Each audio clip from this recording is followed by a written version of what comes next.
Ce combattant boit-il sa propre urine avant un combat? Tout le monde pense-t-il que tous les combattants font des choses ordinaires avant les combats? Détrompez-vous.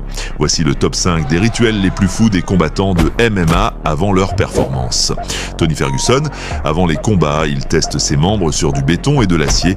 Il a frappé ses avant-bras contre des tuyaux métalliques et a coincé ses jambes dans des structures en tube. Il pense que cela endurcit son corps et son esprit et favorise la récupération avant les combats.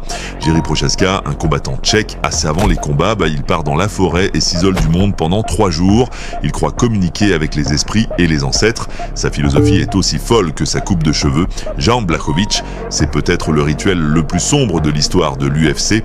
L'ancien champion Jan Blachowicz a admis qu'avant les combats, il se rend dans la forêt de sa ville natale pour toucher la corde à laquelle s'était pendu un homme qu'il avait découvert il y a de nombreuses années.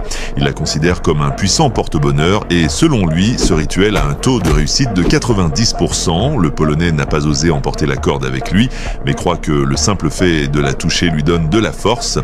Lyoto Machida avait l'habitude de boire sa première urine du matin, croyant qu'elle lui redonnait les nutriments perdus pendant la nuit et agissait comme un remède naturel purifiant le corps.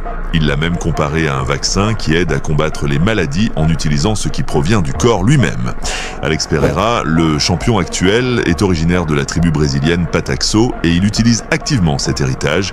Il a voyagé à plusieurs reprises dans sa tribu pour recharger son esprit en énergie ancestrale en inhalant l'hallucinogène DMT. Ses rivaux, Jiří Procházka et Israël Adesanya, croient sérieusement que Powhatan utilise des rituels chamaniques et la magie pour ses victoires.